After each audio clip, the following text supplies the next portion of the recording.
नमस्कार, मैं हूं प्रदीप आजाद। कहते हैं कि जब वक्त अपनी चाल बदलता है तो फिर इंसान की जिंदगी में भी बहुत कुछ बदल जाता है।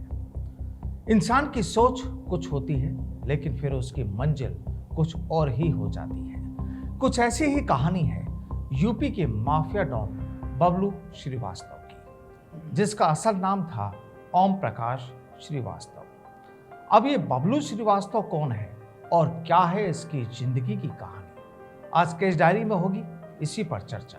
और दिलचस्प बात यह है कि इस डॉन की कहानी भी किसी फिल्मी कहानी से कम नहीं है। दरअसल ये कहानी है यूपी के गाजीपुर जिले में जन्मे बबलू श्रीवास्तव की। एक बेहद पढ़े लिखे सभ्य परिवार में बबलू श्रीवास्तव का जन्म हुआ। उसका असल नाम ओम प्रकाश श्रीवास्तव, पिता यूनिवर्सिटी में प्रिंसिपल और बड़ा भाई आर्मी ऑफिसर। पिता और भाई की तरह ही बबलू को पढ़ने लिखने का काफी शौक था। उसे भी भाई की तरह ही सेना में जाना था और देश के लिए कुछ करने की ख्वाहिश भी थी। लेकिन वक्त का पहिया घूमा और एक पढ़ने लिखने वाले और समझदार युवक की जिंदगी का पहिया भी घूम गया और फिर उसकी जिंदगी ही बदल गई। दरअसल ये बात है साल 1982 के आसपास की। ओम प्रकाश यानी बबलू लखनऊ यूनिवर्सिटी से लॉ कर रहा था। उस दौरान कॉलेज के चुनाव में मारपीट, लड़ाई झगड़ा, चाकूबाजी जैसी घटनाएं आम हुआ करती थी। हालांकि आज भी हालात बदले नहीं है। खैर, उस वक्त बबलू का दोस्त नीरज भी छात्र संघ चुनाव में महामंत्री पद के लिए खड़ा हुआ था और बबलू उसका प्रचार कर रहा था। इस दौरान किसी ने दूसरे गुट के एक छात्र को चाकू मार दिया और इसका आरोप लगा बबलू श्रीवास्तव पर। इस घटना के बाद पुलिस ने उसे गिरफ्तार किया और उसे जेल भेज दिया। बस इस घटना ने उसका पूरा जीवन बदल कर रख दिया। सेना में जाने का ख्वाब देखने वाला बबलू जब जेल से बाहर आया तो वो पूरी तरह से बदल चुका था। इसके बाद तो कॉलेज में एक के बाद एक न जाने कितनी मारपीट, झगड़ों और लूटपाट जैसी घटनाओं में उसका नाम आने लगा और उसकी गिनती उत्तर प्रदेश के क्रिमिनल्स में होने लगी। और जाहिर है बबलू के नाम पर कई केस भी दर्ज हो गए। बताया जाता है कि माफिया डॉन बबलू श्रीवास्तव का परिवार पढ़ा लिखा और शिक्षित परिवार रहा है। कॉलेज प्रिंसिपल विश्वनाथ प्रताप श्रीवास्तव के छोटे बेटे ओम प्रकाश श्रीवास्तव ने अपराध की दुनिया में अपना नाम बबलू श्रीवास्तव के रूप में कायम कर लिया। बबलू के बड़े भाई विकास श्रीवास्तव भारतीय सेना में रहे।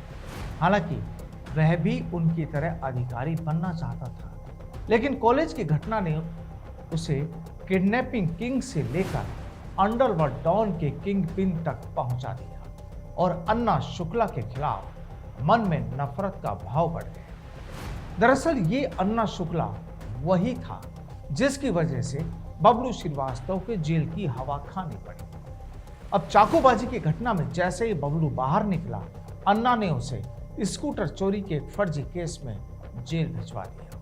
आखिरकार परिवार वालों ने बबलू का साथ छोड़ दिया। स्कूटर चोरी केस में बबलू को महीनों जेल में गुजारने पड़े। उसकी राजनीति से और बदले व्यवहार से परिवार भी नाराज तो था ही, तो फिर बबलू ने भी घर छोड़ने का ऐलान कर दिया और वो हॉस्टल में रहने लगा।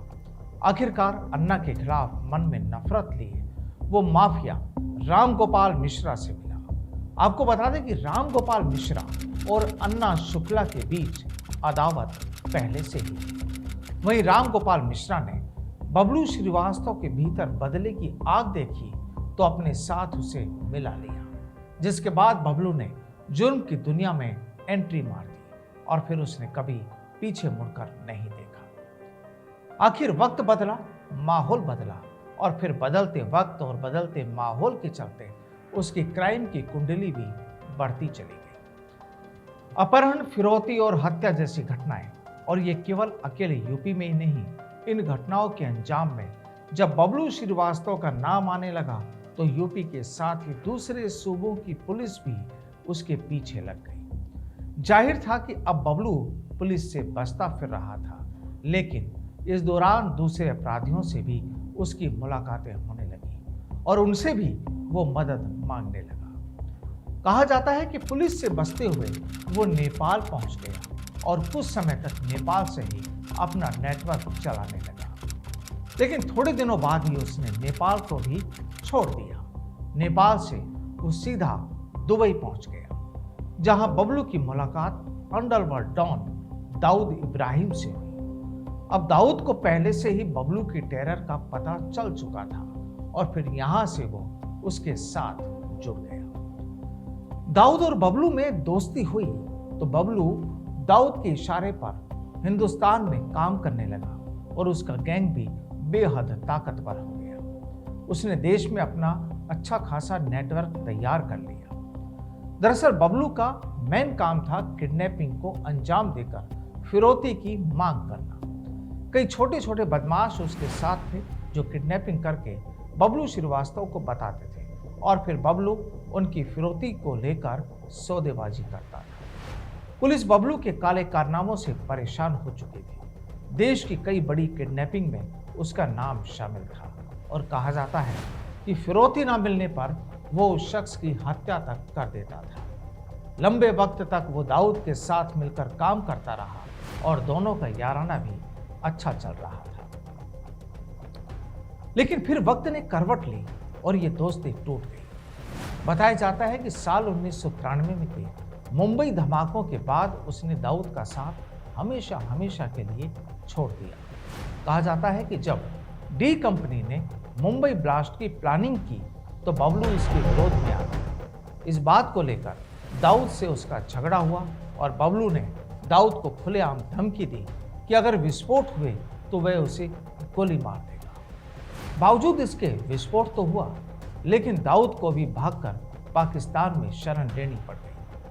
हालांकि इस घटना के बाद दाऊद के डर से बबलू को भी एक के बाद एक कई देशों में भागते रहना पड़ा था। मुंबई हमलों के बाद तो वो दाऊद का दुश्मन ही बन गया और दाऊद भी उसकी जान लेने पर उतारू हो गया। और अब हालात ऐसे बन गए कि एक तरफ पुलिस बबलू के पीछे पड़ी हुई थी तो दूसरी तरफ दाऊद भी उसकी जान लेने को उतारू था। वो अलग अलग देशों में बसता फिर रहा था और इसी दौरान बबलू श्रीवास्तव पर पुणे के एक पुलिस अधिकारी को गोलियों से भूनने के आरोप लगे। कई सालों तक पुलिस उसको तलाशती रही और आखिरकार उसे मॉरिशस से गिरफ्तार कर भारत लाया गया। उस वक्त उस पर 60 से ज्यादा मामले दर्ज थे और पुलिस अधिकारी की हत्या के आरोप में उसको पहले ही उम्र कैद की सजा मिल चुकी थी। कई बार चर्चाओं में आया कि बबलू श्रीवास्तव के खिलाफ हत्या की साजिश रची जा रही है। इस साजिश के पीछे डी कंपनी का नाम है। हालांकि पुलिस भी इस बात का खुलासा कर चुकी थी कि बबलू श्रीवास्तव की हत्या के लिए बड़ी सुपारी दी गई थी, लेकिन वो बच गया। वाकई एक वो वक्त था जब माफिया डॉन बबलू श्रीवास्तव के नाम से लोग कांपते थे। उससे जिंदगी के लिए रहम की भीख मांगते थे, लेकिन उसने बहुत से लोगों को रहम की भीख नहीं दी और इसीलिए किडनैपिंग किंग से अंडरवर्ल्ड डॉन तक का उसका जो नाम था वो गूंजने लगा। बताया जाता है कि डी कंपनी कई बार बबलू के नाम की सुपारी दे चुकी थी और खुद वो भी मानता रहा कि वो जब तक जेल में है तब तक महफूज है। जेल में ही बबलू ने एक किताब लिखी जिसका नाम है अधूरे ख्वाब। इस किताब में उसने अपने जुर्म की दुनिया के सारे राज खोले हैं। किताब में दाऊद इब्राहिम का भी जिक्र है और शायद ये किताब बबलू के उस ख्वाब को बताती है जिसमें वो बनना तो चाहता था आर्मी ऑफिसर, लेकिन राहें उसे अपराध की दुनिया तक ले गई और बना दिया उसे क्राइम किंग। बताया जाता है कि एक समय था जब डॉन बबलू श्रीवास्तव का नाम सुनते ही लोग कांप उठते थे। जिस पर बबलू की नजर पड़ती थी वो जिंदगी की रहम की भीख मांगने लगते थे। बबलू श्रीवास्तव को क्रूर डॉन माना जाता था। वह अपने पास रहम मांगने जाने वालों को कभी बख्शता नहीं था और किडनैपिंग किंग से लेकर अंडरवर्ल्ड तक के कनेक्शन को लेकर उसकी खूब चर्चाएं होती थी। बहरहाल जब वक्त बदलता है तो काफी कुछ बदल जाता है और बबलू श्रीवास्तव की कहानी में भी कुछ ऐसा ही नजर आता है। तो आज के केस डायरी में फिलहाल इतना ही। फिर मुलाकात होगी किसी नई कहानी के साथ। तब तक के लिए इजाज़त, नमस्कार।